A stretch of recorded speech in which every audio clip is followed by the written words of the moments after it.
एक बार की बात है, एक लकड़हारा जंगल में लकड़ियां काट रहा होता है। तभी एक भेड़िया वहां पहुंच जाता है।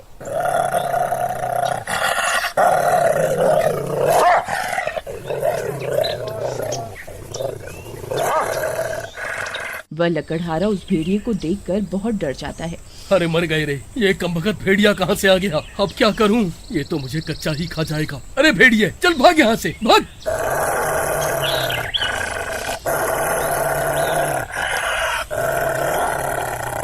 तभी भेड़िया उसे देखकर गुर्राने लगता है। अरे मर गया रे, ये कमबख्त तो गुर्रा रहा है। अब क्या करूं? अरे भागो रे, अरे मर गए रे, अरे भागो रे, अरे मर गए रे, मर गए।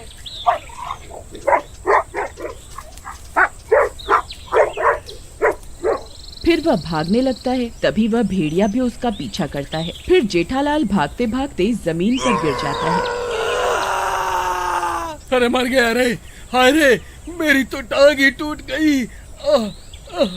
तभी वह भेड़िया भी वहां पहुंच जाता है और जेठालाल की टांग पर काट लेता है। अरे मर गया रे, हाय रे। अरे भेड़िए, तेरा नाश मिटे, मेरी टांग ही खा गया।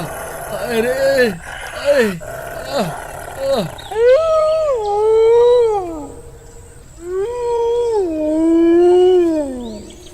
फिर वह भेड़िया उसे काटकर वहां से भाग जाता है और जेठालाल भी जैसे तैसे अपने घर आ जाता है। अजी, ये क्या हो गया? ये आपकी टांग से खून कैसे निकल रहा है?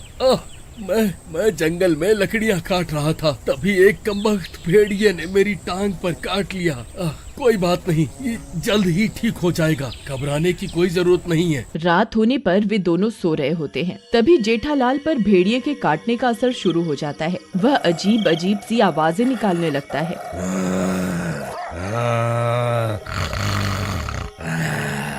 ये आवाजें सुनकर उसकी पत्नी डर जाती है। अरे नास मिटे, ये कैसी कैसी आवाजें निकाल रहा है? चुपचाप सो जा, नहीं मेरी नींद खराब मत कर, नहीं तो सुबह खाना नहीं बनाऊंगी। तभी जेठालाल आधा भेड़िया बन जाता है।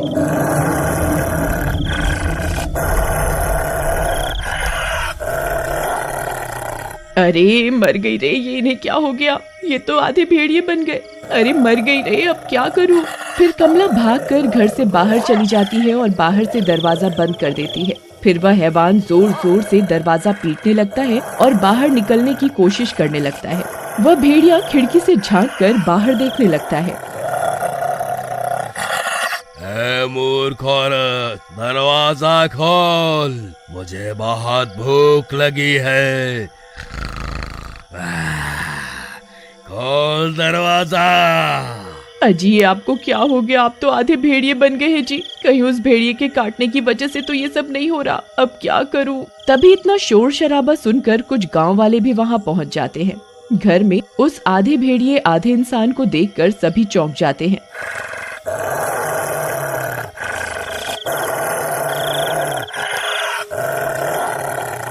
अरे बाप रे, ये क्या है भाई? ये कौन सी जाति का जानवर पाल रखा है कमला बहन तुमने? अरे मूर्ख, ये कोई जानवर है? ये मेरे पति है। आज सुबह जंगल में इन्हें किसी भेड़िए ने काट लिया था, जिसकी वजह से ये भी आधे भेड़िए बन गए हैं। अरे जेठा भाई, क्या हुआ? तुम ऐसे क्यों गुर्रा रहे हो?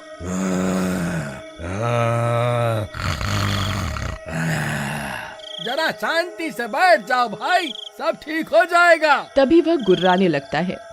मूर्ख गाँव वालों, मुझे एक बार घर से बाहर निकलने दो, फिर देखो मैं तुम्हारी क्या हालत करूँगा। अरे भाई, अगर ये बाहर निकल गया तो हम में से किसी को जिंदा नहीं छोड़ेगा। लेकिन भाई, अब इसका करे क्या? भाई, जब तक हमें इसे ठीक करने का उपाय नहीं मिल जाता है, इसे यहीं कैद करके रखना होगा। फिर सब गांव वाले रात भर उस घर के बाहर हाथों में मशाल लेकर पहरा देने लगते हैं।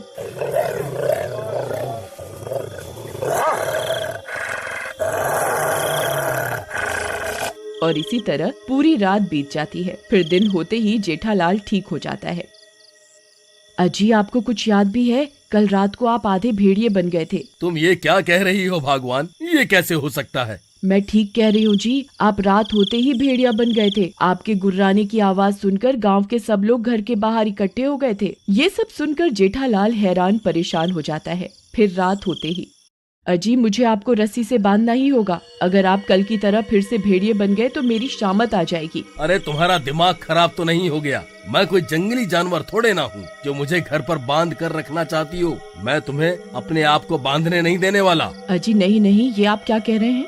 सुनिए जी, वैसे ही रात हो चुकी है, आप किसी भी वक्त भेड़िए बन जाएंगे। कृपा करके मेरी बात सुन लीजिए। अरे चल हट, बड़ी आई मुझे बांधने वाली। तभी कुछ गांव वाले भी वहां पहुंच जाते हैं। मारो मारो, आज इस भेड़िए को नहीं छोड़ना है, आज इसे जान से मार कर ही रहेंगे। अरे मर गए रे, इस कमबख्त ने तो सारे गांव वालों को मेरी जान लेने के लिए बुला रखा है। अब क्या करूं?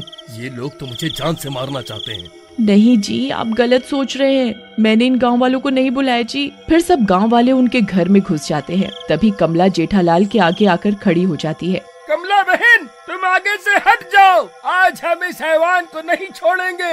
अगर ये हैवान बन गया तो हम सबकी शामत आ जाएगी। नहीं नहीं, मैं ऐसा तुम्हें कुछ नहीं करने दूंगी। खबरदार किसी ने आगे आने की कोशिश भी की तो। सुनिए जी, आप यहाँ से भाग जाइए, नहीं तो ये सब गांव वाले आपको जान से मार देंगे। फिर जेठालाल वहाँ से भागने लगता है।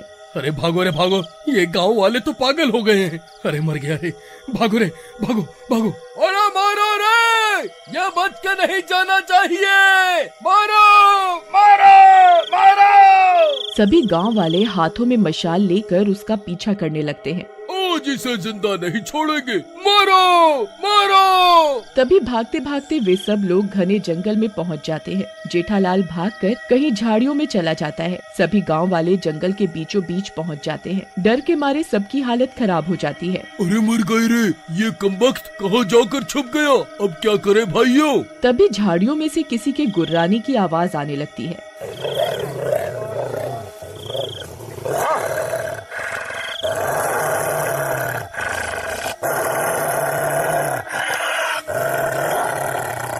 सभी गांव वाले डर जाते हैं। तभी जेठालाल सामने आ जाता है। वह अब हैवान बन चुका होता है। अरे मर गए रे, ये नास मीठा तो हैवान बन गया रे। अरे भाइयों, जल्दी से यहाँ से भागो, नहीं तो आज कोई नहीं बचेगा।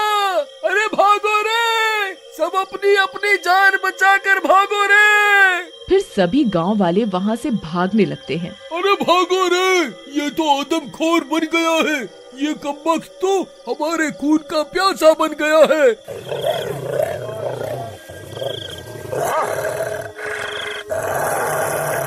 अरे भागो रे भागो।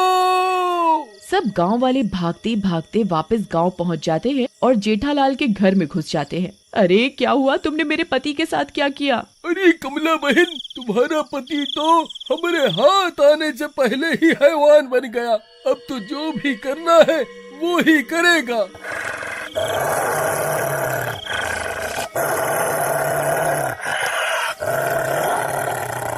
तभी वह हैवान भी उनका पीछा करता हुआ वहां पहुंच जाता है।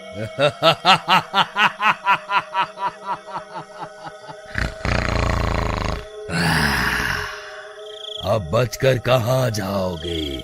मुझे बहुत भूख लगी है, मैं किसी को नहीं छोड़ूंगा।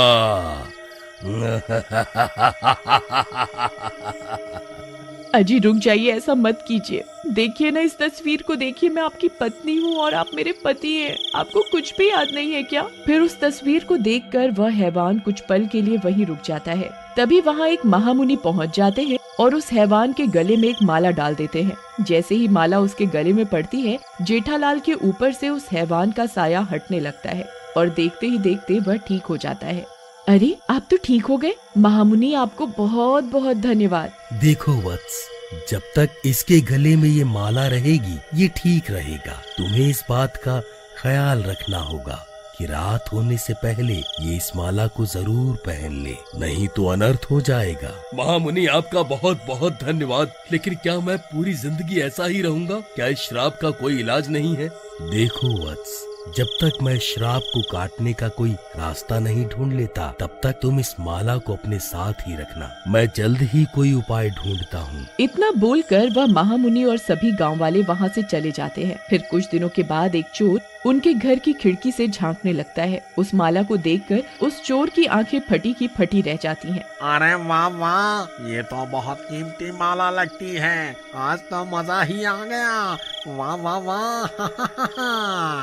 अगर आप अगला भाग देखना चाहते हैं तो कमेंट में जरूर बताइएगा। Thanks for watching.